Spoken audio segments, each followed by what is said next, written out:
The Nikkei is up over 2% as we speak, and so is the Hang Seng. 19.8% second, next only to China from 19.4% in the May review. Two swing lows, 24,080 and 23,893. 8.10 points down, 24,333. It just seems like nothing can break the market at all. Long-term story we are very, very clear is highly intact for e-commerce volume growth in India.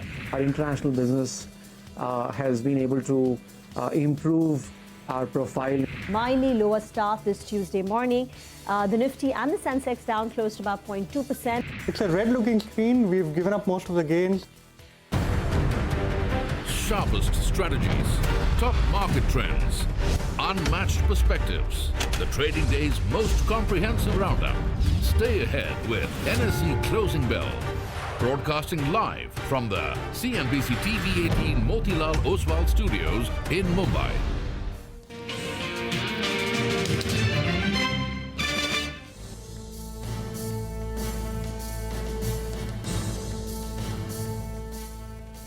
Well, that was the day so far, and as you can see, the cuts in the market are getting deeper and deeper. We're at the day's low. The Nifty's breached 24,200, 175 points gone. The Sensex is down close to about 600 points. You're watching Closing Bell, and we're live from the CNBC-TV18 Motilal Oswal studio.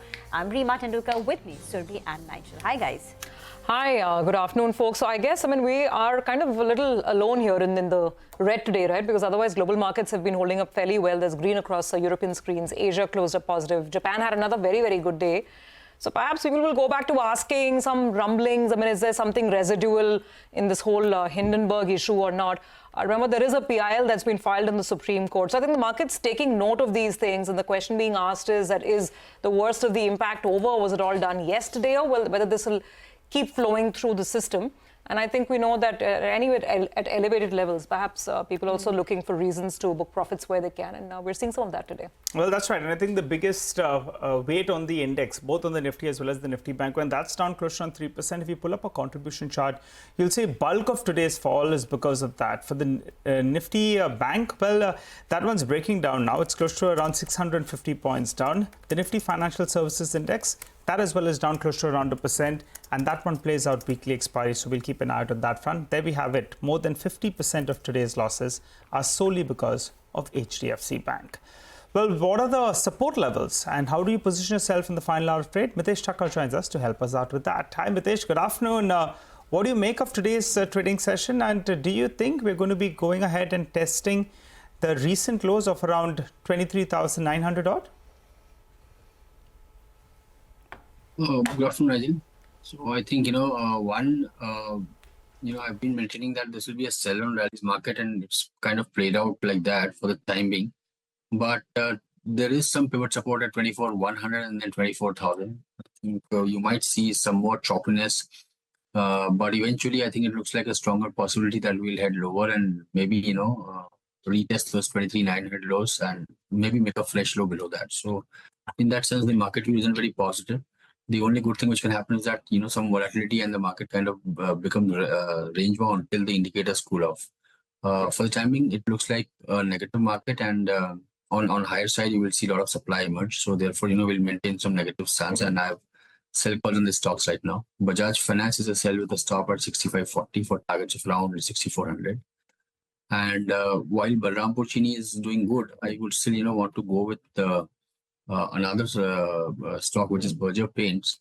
So Berger Paints is a buy with a stop at about 527 for targets of 551. Okay, all right. Thanks a lot for that, Mitesh. Well, let's focus on the number that just came out. That was Hindalco. And if you look at the intraday chart, well, the stock has recovered a goodish bit from the low point of the day because the India part of the business have reported, and it's a rather good set of numbers. Running you through the basic standalone numbers first, the revenues are up by close to 11%. You have the EBITDA number that's up by close to around 76%. The crucial number in here is the power and fuel cost. That's declined by 13%, telling you that they are getting the benefit of lower, coal cost, and also e-auction prices have come in lower. So that's the crucial read-through when you look at the standalone numbers. And power and fuel cost as a percentage of sales, it's come down to around 10% from around 12% odd. But the more important part of these numbers are the segmental breakup. And on both the parameters, it's a beat out there. So I'm looking at the aluminium business. Well, they have delivered numbers of around 3,600 crores. I was looking at most brokerage estimates. They were in that vicinity of around 3,300 crores. So on elevated expectations, well, they've even gone ahead and beat that. And on a per ton basis, the aluminium EBITDA per ton is around $1,270 per ton. That's up 80% on a year-on-year basis, and even on a sequential basis, it compares with a number of south of $1,000 per ton. So aluminium has done very, very well. The only problem is that in Q2, aluminium prices are sharply lower. So this EBITDA that they have delivered, well, in all probability, it will decline quite a bit from these levels. The copper business, that's the smaller part of their business. Out there as well, we were working with a number of around 615 crores. I remember just a few, maybe around 6 to 8 quarters ago, this number used to be around 350 crores odd. But they've been focusing on value-added products out here. And that number has now moved to around 800 crores. We'll have to see whether or not there was any kind of one-off in these numbers. But the smaller part of their business as well has delivered. The net debt number has gone up marginally. We already had Novelis's numbers with us. And out there, we did see that the working capital got expanded a little bit. Put everything together, the India part of the business has delivered, which explains why the stock has recovered from the low point of the day. You have a beat, 10% beat on the aluminum business and on the copper business as well, clocking 800 crores per quarter. That's a very, very strong set of numbers coming from Hindalco. As I said, the problem is that base metal prices have corrected post Q1. Hemang Jani joins us to help us out with a quick analysis. Well, Hemang, I ran through the basic numbers and a quick analysis on that. But fundamentally, how do you think the stock is placed? And at around 620 rupees, what would you do? Michael, good afternoon. For the quarter, it's an all-time high quarter. Even the aluminum EBITDA looks quite decent, and there is a slight beat over there. Along with that, in line with slightly better outlook for Novelis and a possibility of a rate cut in US, I think that makes a good case for some sort of upside for Hindalco. And the stock has corrected almost about 10 to 12% from the top. So I think post the numbers, there is a case for some sort of a rebound. However, the large will depend on how the commodity prices behave, what sort of data point do we get from US. But at least from a short technical point of view, this looks like a positive set of numbers. Okay, so that's Hindalco, no problems there. And numbers along expected lines, as Nigel has explained. The market, by the way, continues to reel under pressure. Look at the Nifty again, almost a 200-point dip coming through. The Midcap index is a shade better, but it's really the Bank Nifty that's been hurtling lower. So that there you see every bounce is getting sold into. So that's the nature of the market. It changed to basically selling the bounces somewhere around 12 o'clock onwards. Let's actually address HDFC Bank. The stock's been down about 3%, and we've been talking about this, the negative impact playing out, because this weight increase in the MSCI indices is not happening in one go. It's going to happen in two different tranches now. First one is August. The second one is going to be November. And we caught up with the analysts. The expectations on the street range between 1.8 to about $2 billion perhaps will come in the first tranche itself. But what we're seeing is obviously disappointment that all the money, which is up to $3 billion, is not coming in one shot. Hemang, what would you say? I mean, HDFC Bank has been a drag for a long time. I remember even when the that FPI headroom increase news came in, it was coupled with, I think, the business update, which was a little lackluster. So even then, the stock didn't take off as one would have expected it to. What's your sense, and how are you approaching this? If you look at last 1 year, there will be at least 3 to 4 occasions where either because of MSCI related flows or some technical adjustment, there will be certain hype that gets created before the announcement of the news. And on the day of the news, the stock typically sells off. So I think it will be very difficult to gauge how it's going to behave because of this, because there is a lot of hype and expectations ahead of the event per se. Having said that, I think the numbers that they delivered were pretty decent. And now that a large part of their HDFC related loan liability is cleared, I think from next quarter onwards you will see a decent improvement in the margins, and I think overall loan growth also be reasonably good at about 12-14%. So I think from a medium to long term perspective, this looks like a good bet, but short term, because of the high weight in the index and the way things are, maybe it may underperform. Inox Wind, a stock which has given a 300% plus return in the last 1 year. Results have been strong. Anyway, the company has repaid all its external debt. There was a promoter infusion. The numbers are looking good. Margins have beaten expectations. Their order book is up 3x. And this entire renewable theme continues to gain momentum and deliver this time when it comes for Inox Wind. Do you like the stock at current levels?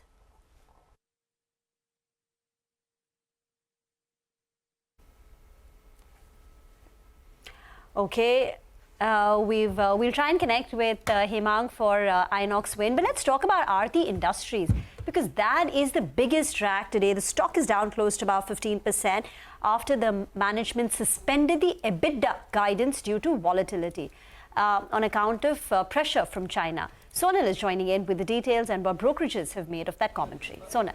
Thank you for that. Well, Aarti Industries was one of the first chemical companies to see a sequential recovery after months of losses and pressures that we have been seeing. So Street was of the view that maybe that recovery could continue and the company will be able to meet its targets. But now after their Q1 numbers, they're not very sure whether they'll be able to meet their EBITDA guidance of 1450 to 1700 crore rupees because of a number of reasons. One, they are seeing volatility in margins. Second, there are pricing pressures coming in from China. And that is something which has disappointed the Street. Volume growth, they expected to continue at 20 to 30% in FY25, but the overall outlook remains a little vague.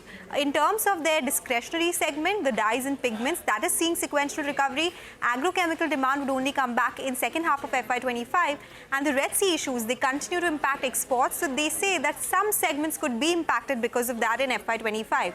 Their debt stands at 3,300 crore rupees. With some of the capex, they could see it rising to around 3,500 to 3,600 crore rupees. As I said, it has come in as a surprise for brokerages as well. For instance, Morgan Stanley has an equal weight rating. They say that companies expanding into newer portfolio, the energy applications, that is something which is leading to more volatility now versus what we've seen in the past. MK says that they have a buy rating, and yes, it is the fourth consecutive quarter of sequential improvement in EBITDA, but they are still a little disappointed with the guidance, and that's why they've cut the EPS estimates by 11 and 5% for the next 2 financial years. Nuvama, they've gone ahead, they've raised the target price, but that is largely because of rollover to Q1 of FY27. They maintain a buy rating. And in terms of Kotak, they say that the company has suspended their EBITDA guidance for FY25. Overall, they have an idea of 25 to 30% growth in next few years, but that also depends on what volatility we see, what is the pricing pressure, what happens in China. So that's why they are also not very sure of whether this growth will continue going forward. Okay, all right, Sonal, thanks very much for that. Tough day for Aarti Industries for sure, 15% lower on the back of all of those concerns that Sonal just highlighted. Let's see what other stocks stand out today. I mean, even on the mid-cap screen, you do have sharp reactions coming in. Look at something like DOMS, which is down about 6.5% after coming out with numbers. Uflex numbers didn't go down too well with the market, 9% down on Uflex as well. And even beyond earnings, I mean, today you're getting sharp knocks on a lot of stocks. For instance, Chambal Fertilizers, which is lower quite a bit. Then you have something like a car trade losing about 6 to 7% as well. So even in the mid-cap space, there is a fair amount of pressure that is coming through. However, let's talk about one side of the market where we're seeing green, and that's actually sugar. Let's see if we can actually pull up the sound bites, because we were in conversation with the management of Balrampur Chini earlier in the morning. Now, what's the buzz around sugar? Let's get the stocks up first. So whether it's Balrampur or Dhampur or Renuka, you can see most of those stocks are quoting on the green side on a day which is not very favorable for the market. Now, a couple of factors here. One, there's buzz in the market that we will see at some point in time in the near future a hike in ethanol pricing, because the government is very gung-ho on the blending program. It wants to take up blending from 15% to 20% as early as next year. And the second, there's been some buzz that blending will be extended to diesel as well. Right now, we only speak in terms of petrol blending, but diesel also will have an element of blending. So I think that put together is causing a little bit of a stir. Here out Balrampur Chini on their own performance, their expectations from the new sugar year, how pricing is faring, and also, of course, the hope that exports will be allowed by the government in the new sugar year. Government would like to see the progress of the monsoon and the yield of the crops, maybe sometime post the commencement of the crushing season, and then they would take a call on the export front. As far as the future pricing are concerned, domestic availability of sugar is sufficient and it is balanced. So we don't see a very runaway in the domestic prices from here. Government is looking at a blending of around 20% in 25-26. Sugar industry can easily supply 50 to 55% of the total requirement, which will be required for 20% blending. And as per the Niti Aayog document, for 20% blending, the requirement is around 1,000 crores liter. For the pricing, yes, we are still awaiting the revision of ethanol prices for the last year. But this year, as the government is looking for a meaningful diversion of sugar to happen into ethanol, I think the proper pricing will be set. Okay, that's the word coming in from Balrampur Chini. Hemang, you want to come in on sugar stocks? Yeah, so we have seen a good amount of rebound in some of the sugar names, be it Balrampur, even something like Praj. We have seen a good rebound, primarily because of the possibility that the ethanol relaxation could come in a bit earlier than what was earlier talked about. Also, today we had this update that there might be possibility of government considering exports, and that also led to some sort of a rebound. And more importantly, I think most of these companies, if you see for the past, let's say 1 year or so, the earning stability because of the commodity prices and all has become slightly more better, because you have ethanol and cogen both working out to the optimum capacity. So I think both Balrampur and Praj is something that we like at this point of time. Okay. All right, let's do one thing. Let's take a break at this juncture. We'll come back with a lot more on the markets. And as we take the break, here is a quick programming reminder as well. Tomorrow at 6 p.m. on our special offering CNBC-TV18 Town Hall, we will get chatting with global investor, author and columnist Ruchir Sharma on his new book, What Went Wrong with Capitalism. Don't miss out on this one.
Welcome back. Some of the large financials are cracking now. So Bajaj Finance is down 2%. Kotak Mahindra Bank has slipped.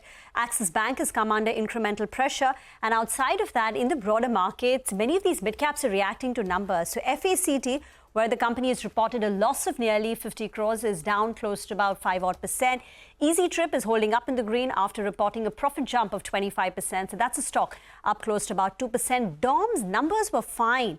But, the stock has slipped off quite a bit. Pull up that intraday chart of DOMS. It started off flat, but now it's down nearly 5 to 6%. And keep your eye on Indus Stars, because tomorrow the share buyback opens. It opens on 14th. It closes on 21st of August. The buyback size is 2,640 crore at a price of 465, and the current market price is 405. The buyback size is 2.1%. So the question for retail investors is, will you participate, tender in this buyback? Because the stock is up 100% on a year-to-date basis. But let's address the big listings of the day, and what a day one it's been for Brainbees Solution, which runs India's largest multi-channel mother and baby product retail platform, FirstCry. Very strong listing, 50% gains on that.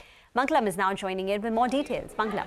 It's indeed a stock of the day. One of the bigger listings that we've seen in recent times, pipped only by Unicommerce, which actually doubled today on listing, but it was a near 40-50% premium to its issue price. More importantly, there were ingredients in place for a big listing. That's because demand was strong, mostly led by QIBs, 12 times oversubscription. Plus, it's a business which is fairly well known. It runs India's largest multi-channel, multi-brand retailing platform for mothers, babies, and kids products under the brand FirstCry. And also they've begun to sell products from third-party Indian brands, global brands, home brands, both online as well as offline. They have over 1,063 stores in 533 cities, and some of their brands are fairly well known, the likes of Baby Hug, Baby Oi, Cute Walk, and Pine Kids as well. And in 2022 and 2019, they also moved their business, expanded their business in UAE and Saudi Arabia, and they also have a bunch of preschools. In the previous year, that is FY24, the GMV grew by around 26%. Their revenue grew by about 15%.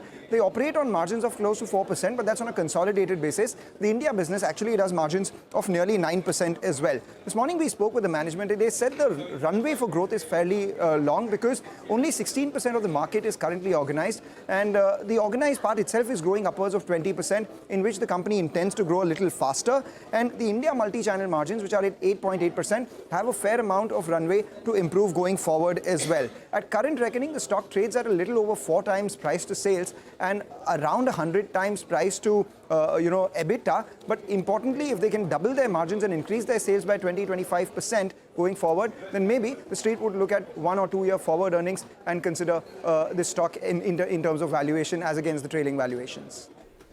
Okay, let's also talk about Unicommerce, which has pipped FirstCry in terms of gains, because the stock straight away opened with a gain of more than 100%. Very strong debut. The stock price on listing was 235 versus an issue price of 108. So straight away, 117% off the bat. Now, this is a company which provides back-end software to power e-commerce transaction. For instance, order management, warehouse management, trade management, etc. That's the kind of SaaS products Unicommerce provides to e-commerce companies like a Boat, a Mama Earth, and even legacy companies like Fab India. Now, the company had seen a robust subscription of 168 times, but remember, it was a much smaller IPO. In terms of financials, its FY24 revenues were 103 crore, margins were 13.9%, and profits doubled last year to 13 crore. Now, the growth of the company is linked to that of e-commerce. So if e-commerce does well, Unicommerce does well, because they get paid on per volume of transactions. So for every transaction, Unicommerce gets paid. The last 3 years, the company's growth rate was 35%. The management said that going ahead, they believe the industry, e-commerce industry, should grow at 25%. And their goal is, or at least they have historically outperformed the industry. The company also enjoys operating leverage, which basically means because it's a software company, they do not have any fixed costs. So as the company grows in size, most of the revenues flows through into the company's bottom line and margins have scope to expand. On a steady state basis, most SaaS companies operate at 25 to 30%. Unicommerce is not there because it's a smaller company, it's not achieved the scale, and it's still not at steady state. The company is also debt-free, it's got cash in the books, which is why this company did a pure offer for sale. The money that was raised did not go into the company. No fresh issue, but very strong gains, 94% right now as we speak. Hemang is still with us. Hemang, would you buy Unicommerce or First Cry today?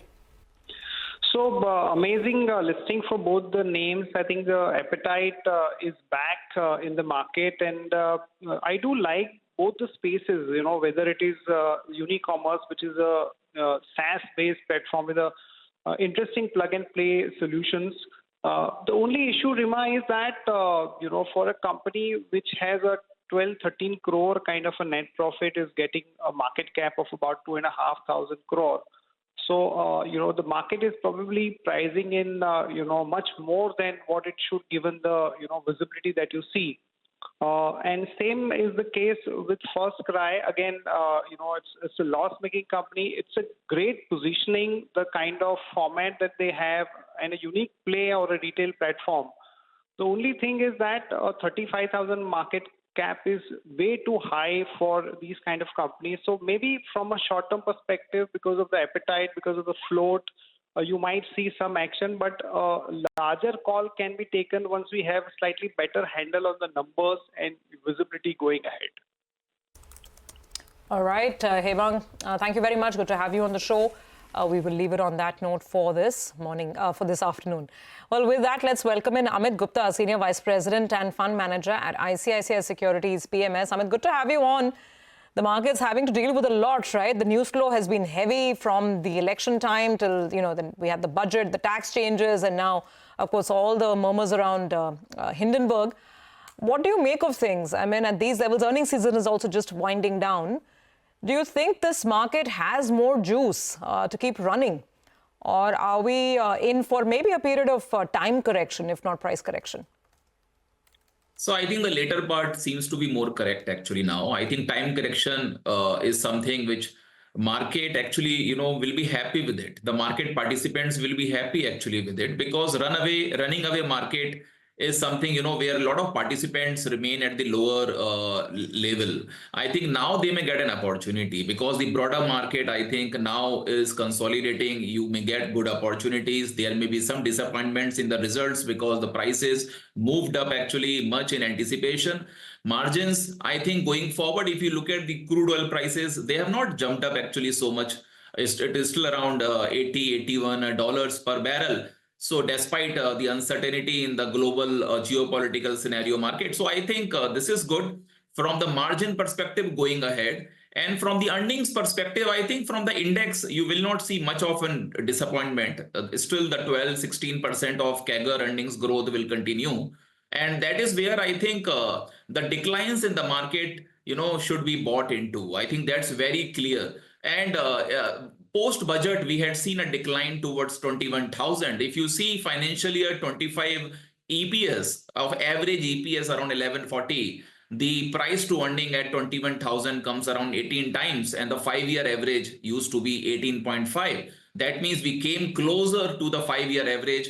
And then we saw the FII money also coming in. It's very interesting. The 2021 onwards, we are seeing this pattern that FIIs generally who have not invested at elevated levels, they just invest when the market declines. So they are not leaving India. They are just waiting for attractive levels. And that's why at 21,000 again, in the month of June, you had positive figures from FIIs. So my sense is from the index perspective, it is more consolidation possible. You have to choose now your stocks where you see a good growth. Yes, some tactical shift towards some consumer names, ruler-specific names, possibly technology, possibly some textile stocks is possible, which have not participated much in the last 2 years. So would you recommend this tactical shift towards consumption, rural, technology, textile names? Which one would you give preference to? Yeah, I think why not? I mean, when we have made good money, you know, in the core philosophy of manufacturing, infrastructure, energy transition, and also CapEx, why should not we, you know, move 10-15% of weight into these sectors? And that is what we are doing actually. We have bought into some technology and some pharma names also. And we are very positive on it. For example, you take the case of Aurobindo Pharma. It has been in our portfolio for actually some time, and we have added positions actually there. It is a stock which is available at a much cheaper valuation in terms of its peers, and the growth visibility going forward is very high because we have seen that the penicillin G, which India used to import from China, almost 15,000 ton penicillin G is required. And this company is going to commission actually this one now. And then going forward, you will have biosimilar as an opportunity, right? And you have the cancer drug as an opportunity. So there are many things lined up actually for them. In fact, if you see the drug shortage in US, I think in December only we heard around 300 drug shortage. Now it has gone to 325. This number can increase to 340, 350 also in the coming months. And that can lead to some recovery in some of these pharma names, because out of this shortage, 65% is in injectables, which is coming from these type of companies. So I think this can be a good growth. So different themes work at a different time. And I think this is what in the coming 5-6 months, when we will be more globally driven, because you have US president election, then you have interest rate decision to be taken. I think you will see these kind of sectors also possibly performing. Okay, all right. I'm just hold that thought. Just want to address a couple of stocks, and the Sarda Energy stock actually has moved to the high point of the day. We're waiting for a comment on the SKS power asset. That's the one that they were looking at. It was stuck in NCLT. For the time being, the street is reading some kind of positive development on that front. So we'll wait for confirmation on that. But the SKS asset was likely to bring in substantial amount of power into their business. So that's why that one's perked up. And another one in the last few minutes, order win was Vascon. So that one as well did move up close to around 3.5% from the low point of the day. Amit, in the past, we have discussed the metals pack, and select stocks. I think Hindalco and Tata Steel, at some point of time, they were part of your portfolio. What's the view currently on metals? So see, in metals, broadly the view was that the downside seems to be limited because the metal prices actually were not going higher this time. They were subdued. The steel prices used to be 55,000 rupees per ton. Then this year it was 52,000 rupees per ton. So this was a different time than the previous scenario, because it is more volume driven, more domestically oriented also. But then the hiccups always remain. For example, in China, we saw the GDP growth did not come up despite the interest rate cut situation. And that is where I think there was some dumping of metal actually in India. But I think more was protected because of the duty structure. But overall, I think the global growth is also something which will drive this sector going forward. We have to see this after the interest rate cut. Possibly some reversal can happen. And also, I think the current prices looks very attractive to us. Yes, it's a matter of time when some kind of recovery along with the global can happen. I think the companies which are working on efficiency, for example, Jindal Steel and Power, in this space, if you see, they are getting some captive mines going forward. The raw material cost will get better. The EBITDA can increase. And obviously, the EBITDA per ton is one of the best actually in the industry right now for this company. So it's in a recovery phase from that perspective, and I think it can pick up. So yes, you are right. We had to trim down some of the positions, but at a certain stage, we will add on the positions also whenever we see the global growth also is also, coming up going forward.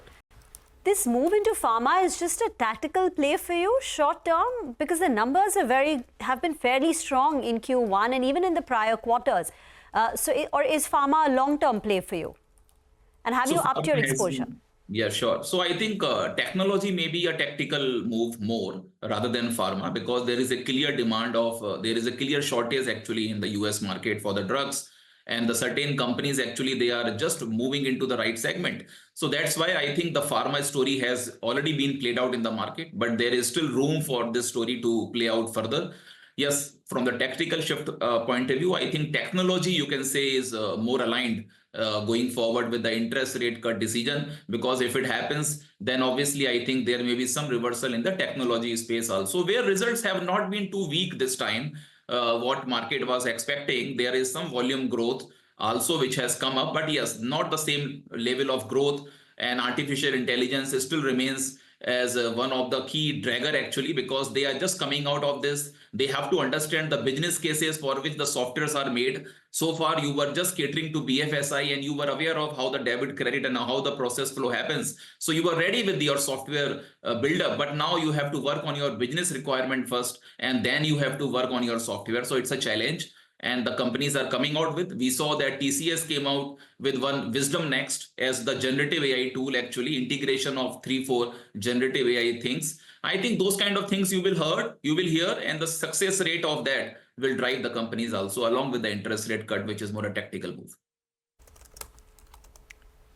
Okay, so that's as far as pharma is concerned. The market's still looking at the same level, basically 190 odd points on the Nifty. Not much has changed.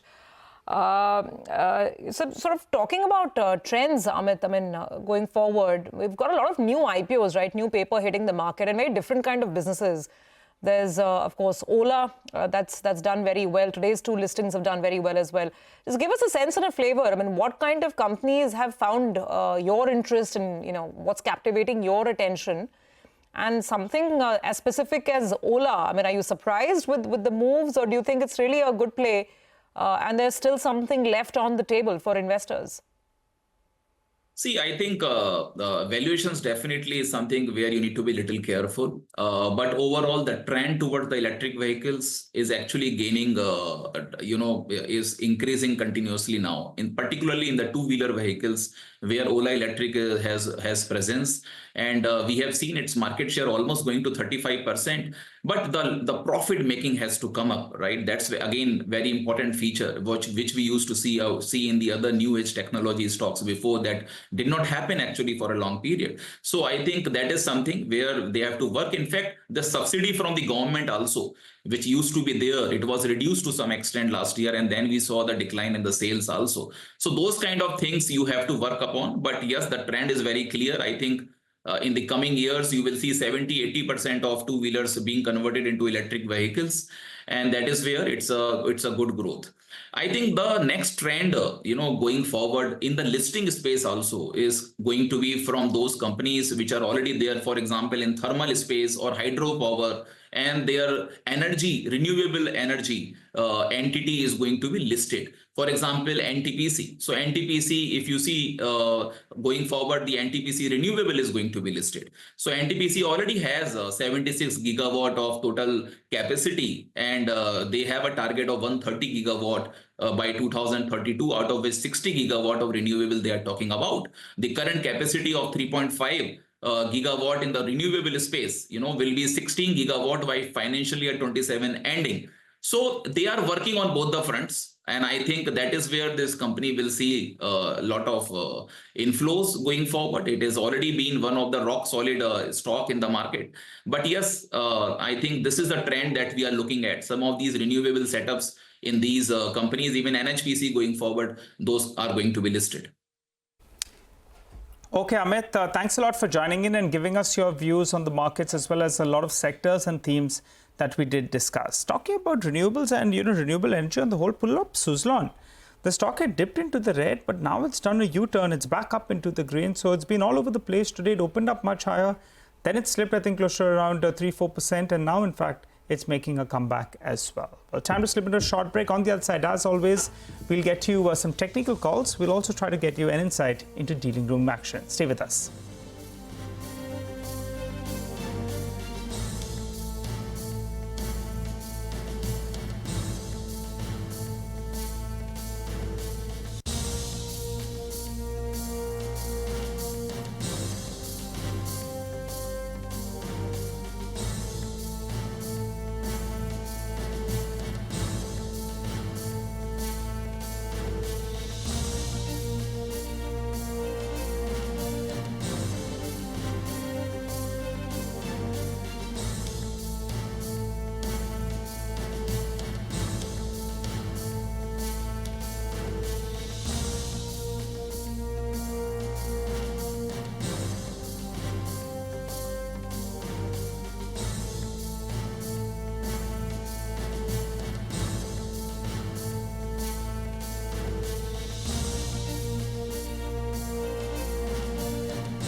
Welcome back. Well, let's get straight to our favorite segment, D Street Chatter. Nimesh joins us to fill us in with what's going on in the daily rooms. Well, Nimesh, a bit of a down day, but primarily because of the big boy, HDFC Bank. Largely, yes, Nigel. It's the large caps which is dragging the markets down. But the bigger problem is, I said this yesterday as well, that there is selling pressure from larger FIs. So for the second day running, I understand there is a very large sell basket at leading FI desk. It was the case yesterday as well across Nifty names, and that seems to be the case today as well. From a sector point of view, the big sector of the day is clearly chemicals on the downside. Big drawdowns in the chemical names today on the back of that Aarti, putting out a bit of a muted guidance, and that led to a bit of selling pressure or maybe profit booking in most of the chemical stocks today. But that's generally the case for a lot of the PSU names as well, that there is a bit of profit booking now across the PSU basket as well.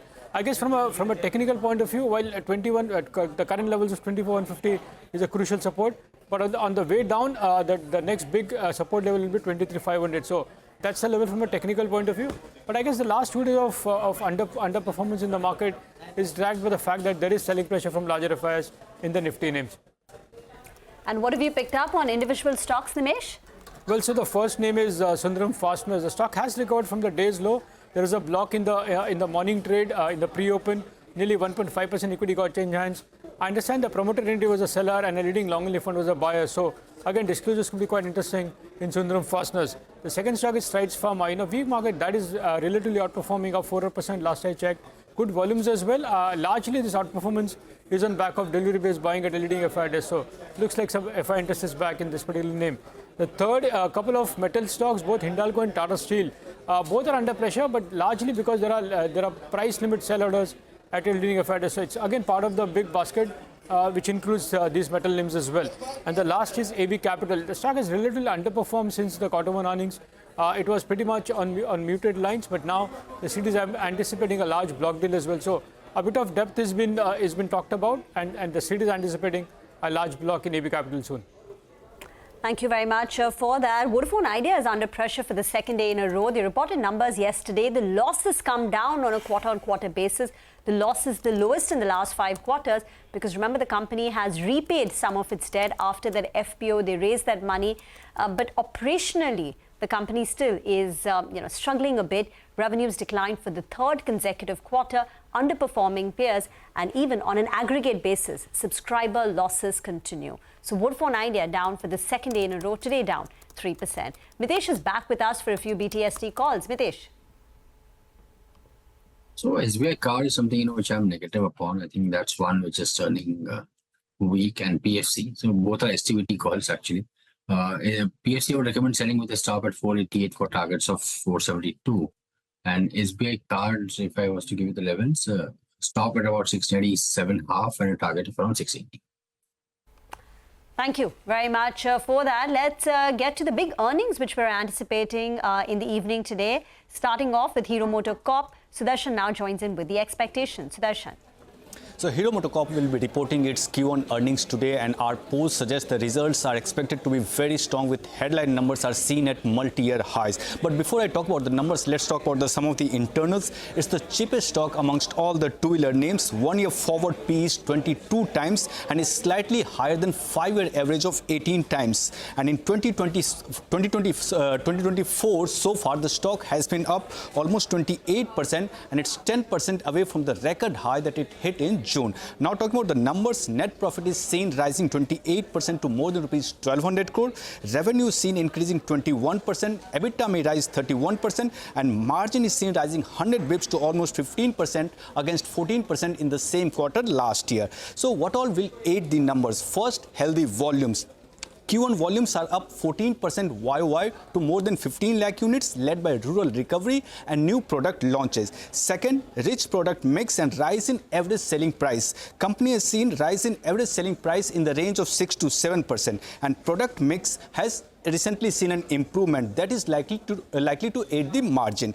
But there are some of the few concerns. First, company has been losing market share in its stronghold segment, that is 100 to 110 cc. Second, despite several launches, market share for the company has been low in the premium segment. And lastly, Honda dethroned Hero from #1 position in total dispatches in Q1. But it seems any impact related to these concerns will be offset by the positives that company has seen in the recent past, and that's the reason we are expecting a strong set of earnings from Hero MotoCorp.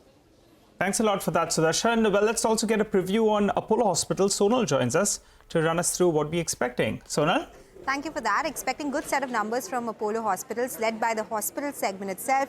It's expected to see a revenue growth of 15% on a YY basis, EBITDA growth of 33%, margins to expand to levels of 13.3%, which would be an increase of 200 basis points, and profits to come net 274 crore rupees as well. As I said, this will be led by the hospitals business, so there is an expectation that 7 to 8% rise will be seen in average revenue per occupied bed. Expecting improvement in margins due to hospital segment, and for the hospital segment, the street is expecting a top line growth of around 12 to 14% with a margin growth of around 10 to 12 basis points on a YOY basis. Apollo Healthco, that is one where sales estimate is estimated to grow around 15% plus, and this will be driven by pharmacy distribution sales and traction in 24/7. That is where costs are expected to be flattish on a quarter-on-quarter basis and lower on a YOY basis. So that is something which will drive margins as well. Apollo Healthco EBITDA is estimated to be marginally positive. It is estimated between 20 to 25 crore rupees. So expecting a good growth in Apollo Hospitals this time, and that's why the stock is on our radar today. Thank you very much for that. IRCTC's Q1 numbers up for you on your screen. The company's revenues have gone up by nearly 12% on a year-on-year basis. Profit jump is close to about 32%. But I think there was some news about, when people are booking on the, website, it's not going through. So numbers look fine, but I think IRCTC could be under pressure on account of different reasons. The profit this time at 307 crore is higher than the Q4 profit of 285 crores. So jump quarter on quarter and on a year-on-year basis. But let's move on because the MSCI has announced changes as a part of its August review, with changes set to be made effective 30th of August. Vivek is here to tell us more. Vivek. Well, that's right. So much anticipated, much awaited, and in many cases also priced in, given the fact that a lot of quant analysts already had the expectation penciled in, and a lot of the stocks had already seen quite a bit of an up move in the run-up to the actual outcome as far as the index review was concerned. What actually happens as part of this particular review? India's weightage in the MSCI EM index goes up to almost 19.8%, second only to China.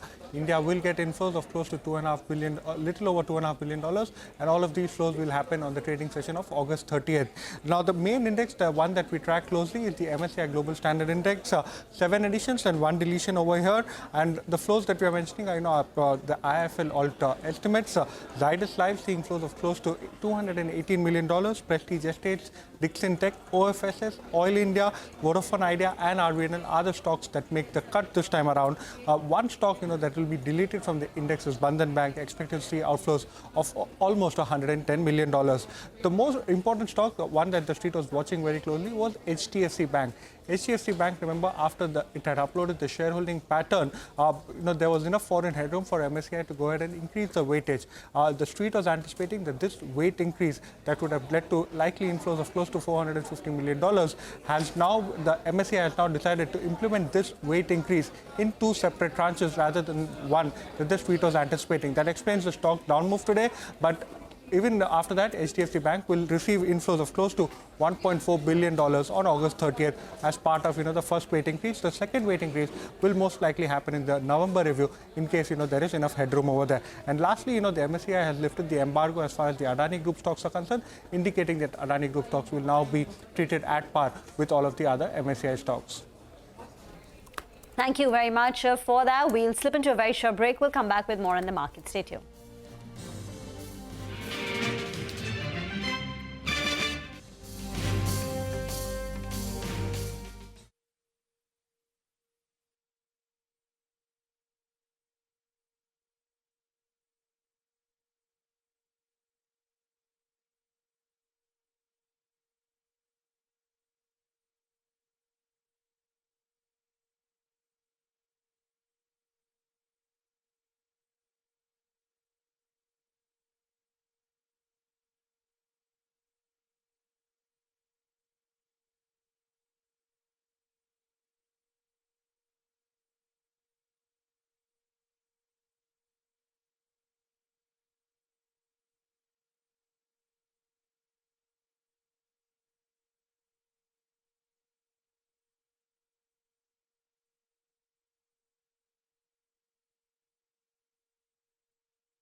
Welcome back. Slipped another 20 points. Now Nifty's down 200 plus points, 24,130.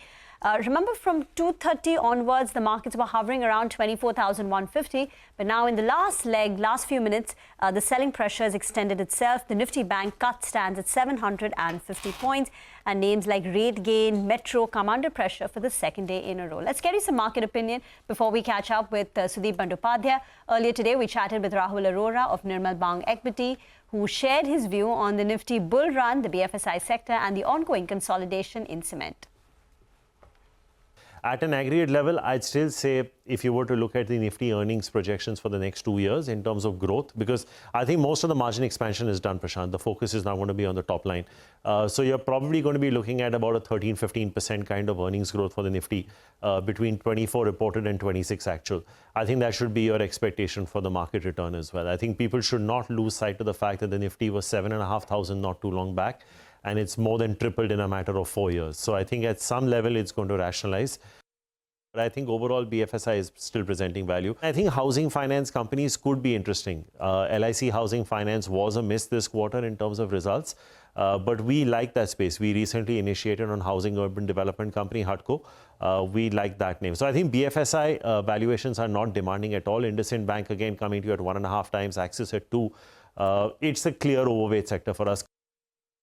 Consolidation is going to be the name of the game. I think if you look at ACC Ambuja combined, which is eventually the reality, it's going to happen at some stage. I think that looks like an interesting bet from the large cap space. I think if you look at the mid cap space, we like Ramco. I think there is still at least another 20% game that's probably left there.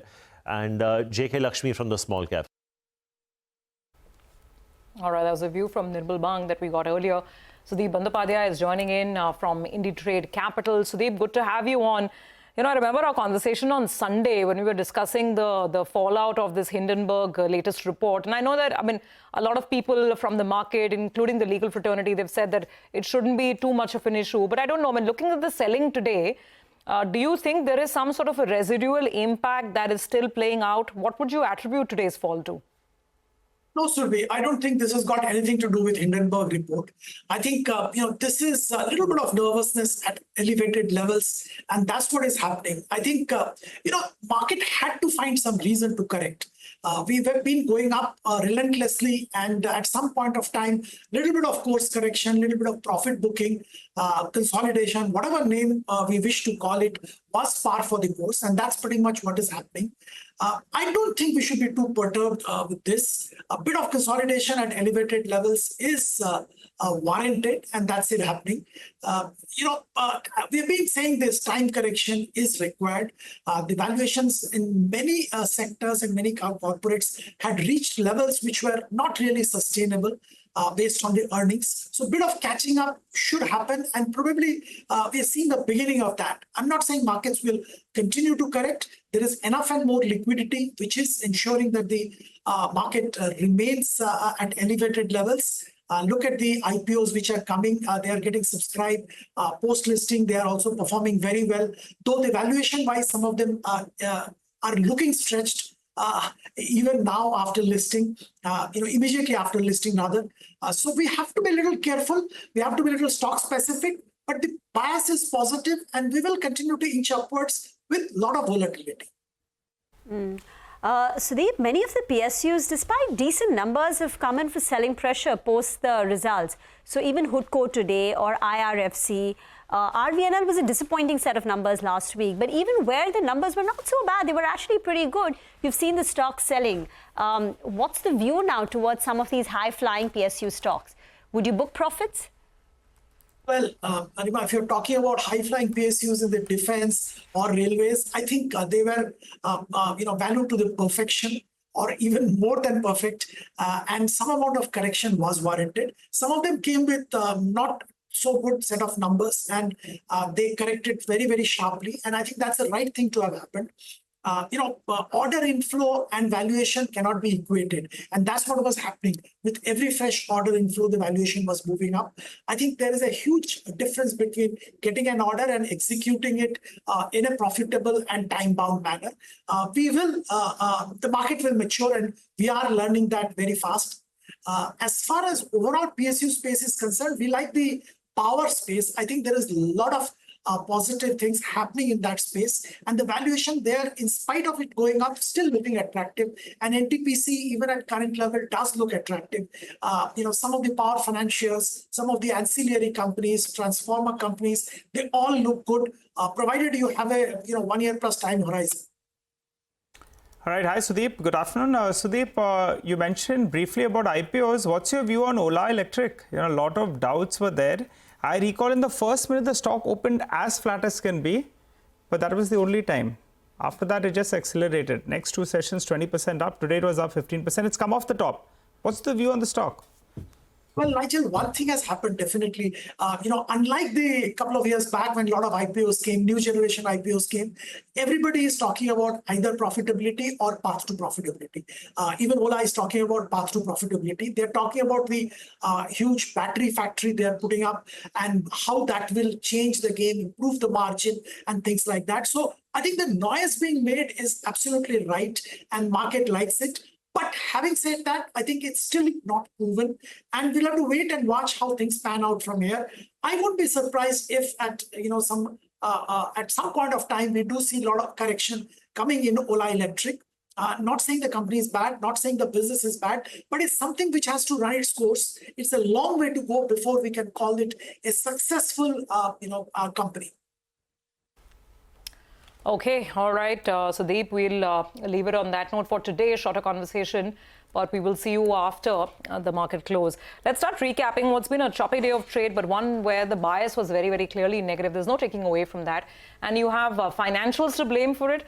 There's been weakness on the PSU side of the market, and metal stocks haven't had too much of a great showing today. And we're ending practically at the lowest point of the day, so that's never a very reassuring sign. Anyway, let's talk about the Nifty then and where the pressure came in from. BPCL is one stock that's down about 3.5%. Then the financials, as I've been saying, HDFC Bank, we've discussed it in great detail, but Shriram Finance, Bajaj Finance, quite a few of these other names, HDFC Life. So financials across the board, not just banking, not just this one stock. There was weakness all around. State Bank of India as well on the way down. Some of the auto stocks have seen profit taking. Case in point would be a Hero Moto, which has been down. Then I spoke about metals being weak. So Tata Steel was another name on the way down. And Hindalco, despite the numbers looking in line, as Nigel pointed out, stocks ending lower, about 1.5% on the low side. Very clear move to defensives in today's action. Titan, Apollo Hospitals, Dr. Reddy's, Tata Consumer, Britannia, Nestle. You get the drift. Basically, a rush to safety is what we saw today. And Titan has been an underperformer. Year to date, Titan is down 8%. So today, some buying has gone over there. And Apollo Hospitals, remember, reports numbers. The street is expecting a pretty good quarter, 15% top line growth, some margin expansion. So Apollo Hospitals was one of the big movers. Outside of the index, the Midcap index was down 0.8%, negative advanced decline ratio, one stock gaining for 3 in the red. Top losers include an Aarti Industries. In fact, it took down some of the other chemical names like Naveen Fluorine also. So Aarti Industries was down close to about 15% Other than that, you had cuts coming through in a MapMy India, a Rate Gain, a Metro Brands. These were stocks which were under pressure. Indus Stars was down nearly 3%. On the way up, Senco deserves mention, Inox Wind. But not to forget, right, the two big listings of the day, FirstCry and Unicommerce. Well, blockbuster listings, and I think it's 3 out of 3 in the last 5 sessions or so. The IPOs have listed in style. A few more names that did well from the broader markets. Sarda Energy, well, the street is hoping that SKS Power asset that was currently at the NCLT, they get the go-ahead out there because there were numerous bidders.